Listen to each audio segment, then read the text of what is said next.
you saw from the previous clip and from the title, today we are talking about outer appearance and physical beauty. So I decided to do it on this video because I think a lot of girls maybe struggle with the idea of wanting to be pretty and wanting to be beautiful, and that's because society has really distorted the definition of what beauty is. So today we're going to be redefining the definition of true beauty. Usually when you think of beauty, automatically you think of outer appearance, you think of someone's face, you think of someone's hair, you think of the way they look, the way they dress. That's automatically what we think makes someone beautiful. But we're going to redefine that today. The reason why we think that way is because society has trained us to think like that, and we are constantly viewing pictures of other people, whether it's Instagram, Facebook, Snapchat, any other social media platform. We're constantly viewing other people's pictures that are most probably edited and took them a long time to take. We look at those pictures and then we compare ourselves to these people, and that's where it becomes harmful. So before we get into the 6 ways to be more quote-unquote beautiful, I do want to say that there is a balance. I do not mean that you need to neglect your outward appearance, you need to neglect the way you look. I personally like to do my hair, I enjoy wearing makeup, I love shopping, there are things that I enjoy doing, but when it becomes the only importance and the only focus, that's when it could be detrimental. So today we're going to look at 6 ways that we can be more beautiful, but not focusing on the outward appearance, but focusing on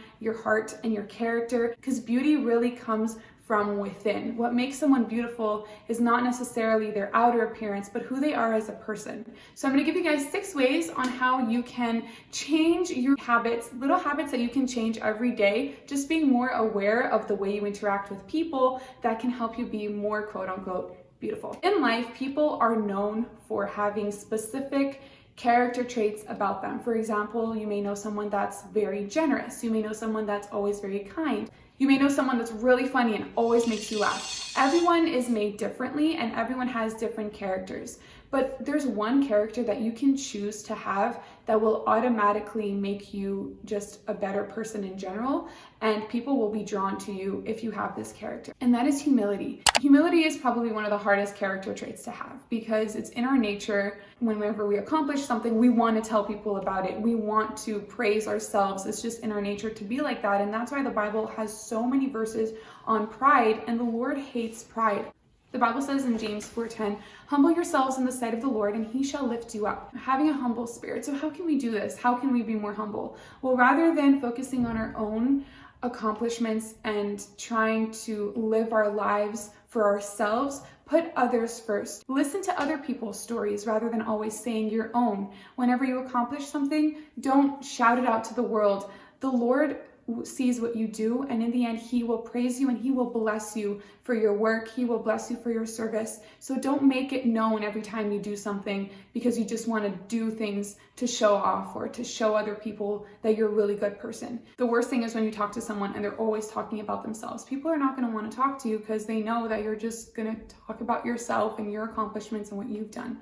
Of course, there's a balance. It's nice to share stories, but just having that humble spirit about you is something that is really beautiful. The Bible also says in 1 Peter 5:6, humble yourselves therefore under the mighty hand of God, that he may exalt you in due time. So the Lord will reward you for your service. He will reward you for your works. Just don't do things for other people to see. Do things for the Lord and he will reward you for it. This leads me to my second point, which is being a good listener. So in nursing school, this is one of the first things that we learned. We need to have this in nursing because we need to listen to our patients. We need to understand what they are feeling. We need to assess their pain. We need to listen to their story. So as people, with friends around us, with family around us, take the time to listen to someone else's story. Take the time to listen to someone else's needs.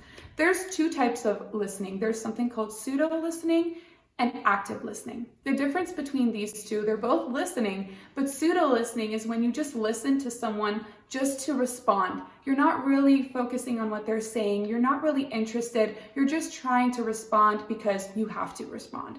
Active listening, on the other hand, is when you are really listening to someone because you are interested. You care about their story. You care about their feelings, about what they're saying, and you're not just listening to respond to them. You're really listening to help them, to really see what they're saying. Someone may come up to you, it could be a friend, it could be a family member, and they want to talk about something, but they don't know how to open up the conversation. So by you listening for those subtle maybe underlying messages that they're trying to tell you indirectly, you'll be able to help a friend, you'll be able to help a family member more in depth rather than just listening just to answer. This is something that also takes humility, and they kind of go hand in hand, just being humble and listening to other people's stories. The Bible also says in Philippians 2:4, look not every man on his own things, but every man also on the things of others. So don't just focus on your own accomplishments, your own stories. Listen to other people, be there for someone, and that person will know that whenever they're going through a hard time or whenever they need a friend to talk to, you'll be there to listen. Number 3 is to be joyful. Who doesn't want to be around someone who is happy, who is joyful, who has the joy of the Lord? The Bible does tell us in Proverbs 3:13, happy is the man that findeth wisdom, and the man that getteth understanding.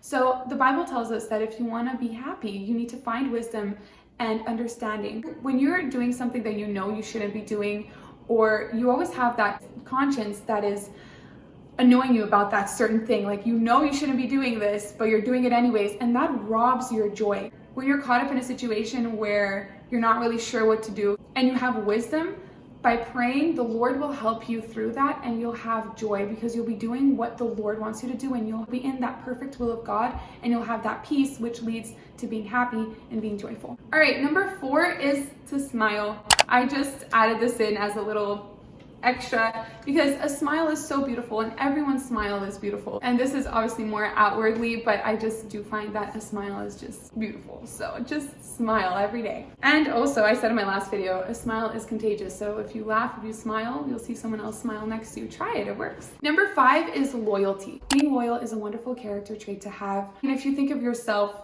you probably maybe have that 1 or 2 friends that you know will be there for you whenever you need them, that are loyal. Maybe it's your family, maybe it's your parents, your siblings, just knowing that they will be with you through the thick and through the thin. It's something that you should work on. If you have friendships that are maybe superficial, work on that friendship. Be that loyal friend. Make your friend or your family member know that you will be there for them no matter what. And of course, it's something that's hard to do, but it is something that we should work on. We should work on our connections with people. Right now, our society is filled with social media, and we're so connected on social media. We're friends on Facebook, we comment on each other's pictures, we like each other's pictures, but when it comes to being a true loyal friend, it's really rare. If you're loyal to someone, they'll appreciate that, and in return they may be loyal to you as well. So you just strengthen that relationship, and you'll have more true relationships, more true friends rather than just superficial ones. The Bible also says in Proverbs 17:17, a friend loveth at all times, and a brother is born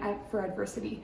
Exactly like the verse says, a friend loveth at all times. So just be there for your friends, be there for your family, make them know that you are there for them as well. Right, number 6 is kindness. Being kind.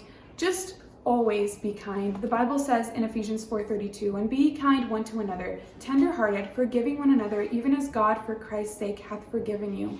So the Bible tells us to be kind. Make an effort to be kind to the people that you love, to be kind to your friends, to be kind to your family. Make an effort to go out of your way to do something for someone. A lot of times we only think of ourselves, but take that extra time to maybe write someone an encouraging text message, taking care of the elderly, going to visit your grandparents, taking the time to maybe write a thank you card to someone, just baking cookies and giving them to your neighbor, just doing things that are kind. I want to make this year a theme of giving to others, rather than focusing so much on myself, focusing on how I can help others, how others can benefit from the way that I act.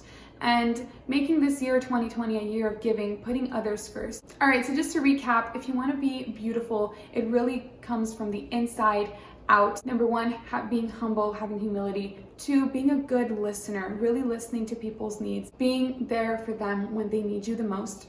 3 is to be joyful. 4, put a smile on your face. 5 is to be loyal, and 6 is to be kind. And I do want to end the video by saying that you were made in God's image, and God makes no mistakes. No matter how you look outwardly, the Lord created you, and you are beautiful. And don't ever compare yourselves to other people. Don't make your outer appearance lower your self-esteem, because in the end, this body, this flesh, we're gonna die one day. It's gonna go back to the ground. What you leave behind is really what counts. So my question to you is, how can you change your inward beauty to have a good, positive effect on others. So let's make this year a year of giving and try your best to put yourself on the back burner and put others first this year and see how the blessings will fall. So thank you guys for watching. I hope you guys have a wonderful rest of the week. Before I end, as I mentioned earlier in the video, listening was one of the character traits. I talk a lot on this YouTube channel. I literally sit in front of a camera and I just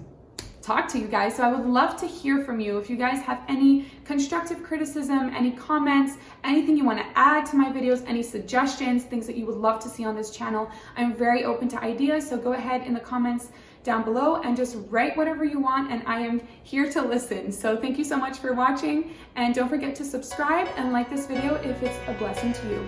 Have a wonderful week and God bless you all. You ask me why I believe like I do, why I'm so convinced that the Bible